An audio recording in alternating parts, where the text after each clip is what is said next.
Abakozi b'ibitaro Tanganyika Hospital barifadikanije n'abarundi mu guhimbaza umunsi mpuzamakungu wahariwe abakozi n'akazi wahimbarijwe mu gisagara ca Bujumbura kw'igenekerezo rya mbere Rusama umwaka wa 2026 ku civugo ngo ibikorwa niryo teka umurundi wese akoreshe impano yiwe mu kubaka imbonakazoza. Ibirori bikaba vyari vyatewe iteka n'icegera c'umukuru w'igihugu c'Uburundi Prosper Bazombanza, aho vyatangujwe n'urugendo rurerure rw'abakozi ba leta, abikorera utwabo hamwe rero n'abakozi b'ibitaro Tanganyika Hospital, aho mbere Rusehabaniha y'ivyo bitaro yafashije mu gikorwa co gutabara abantu baba bagize ibibazo vy'ubuzima. Inyuma y'ibirori vyari vyahungabanijwe n'imvura nyinshi, defile idaheze, abakozi ba Tanganyika Hospital barakoraniye hamwe mu gatutu baraganira uko akazi kifashe. Muganga Reveriyano yaserukiye abakozi yasavye ubuyobozi bwa Tanganyika Hospital kubongera agashahara,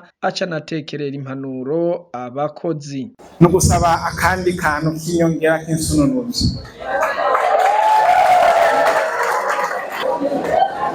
Ubuzima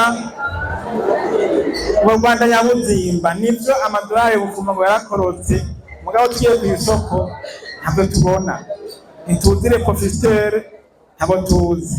Gusaba nivyo mugabo uwusavye nawe ari ku kazi biha ingoga n'inguvu uwo mwongera. Ntihabuze amaserivisi amwe yidogerwa n'abo twakira, ntawengemye ku rutoke ariko bariyizi. Niyo batari serivisi, abashefu do serivisi n'abashefu do poste barazi ikigabo baba bafise muri serivisi. Inda rero basha twikebuka gashi, twikubita gashi, umuntu wese atonde ku kazi akore neza. Nivyakugamira ariko ntibizonda gushika hose, kubera turafise abatujejwe kandi bayibona bari mu gihugu cacu, nabo nyene barabibona. Usumira hamwe, twipakiza hamwe no kungumu nyinshi baye ngoma twakubitirege, nabo barabizi. Ariko nivyo kugamira ntuze ugire nabi, urakinjura. Umugabo uri ku kazi akore yitange, dusabe uvuga uti je ndiko ndasaba kandi ndiko ndakora.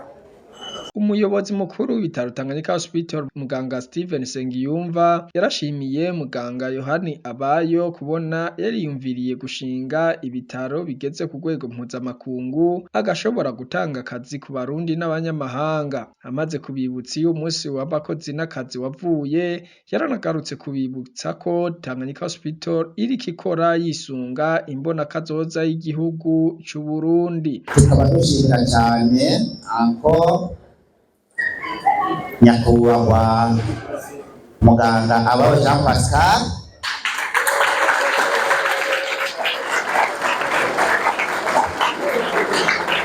we mu bantu mu baganga bakoreye hanze yiyumviriye kuzana umugambi w'ivuriro ngaha mu gihugu cacu, natwe akaduha akazi.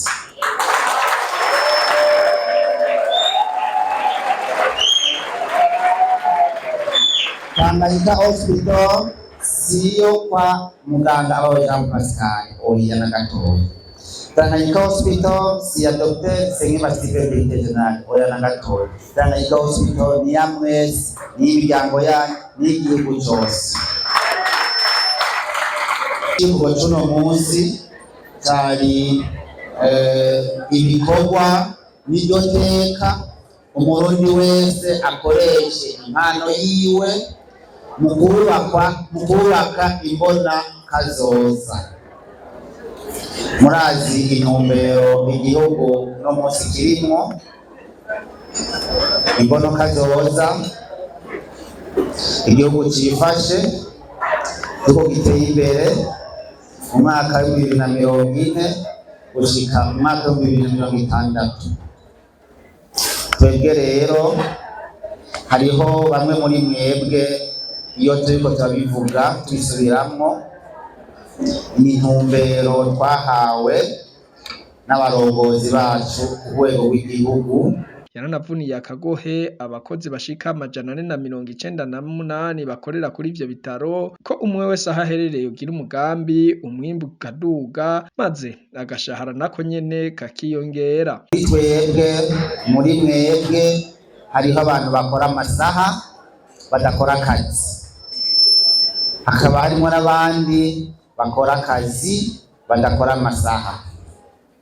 Ntimwibagire rero bimwe muri ko muravuga muti mbege raba agashahara kaduge, agashahara ninda kaduze. Twebwe nyene niyo mwitanga nk'uko n'umwitanga bizobandanya biboneka. Ari naco gituma umwe wese aherereye nagira umugambi iyo serivisi dukoreramwo tuyiteze imbere, ibyo dusaba byose bizoboneka.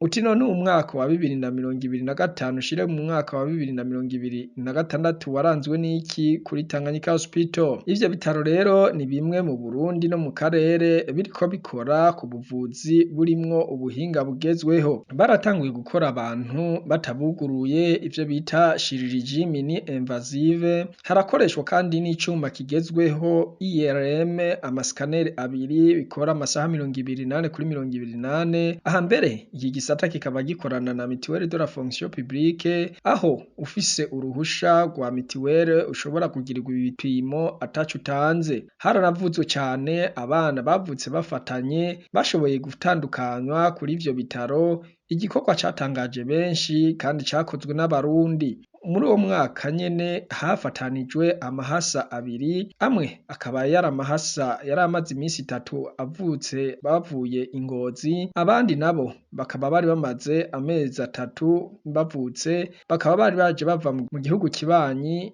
ca Republika Iharanira Demokarasi ya Kongo. Kuri ivyo bitaro nyene baravura kansere, mbere haranakozwe n'umutima mu kuwushiramwo ipire rituma umutima w'umurwayi utera neza, n'ibindi vyinshi vyarakozwe kuri ivyo bitaro. Ivyo rero bikaba bitari bimenyerewe hano mu Burundi no mu karere, kuko operation nyinshi zija hanze ubu zisigaye zikorerwa ngaho ku bitaro Tanganyika Hospital. Ibirori vy'uwo munsi rero bikaba vyarangiye mu kanyamuneza ntangere.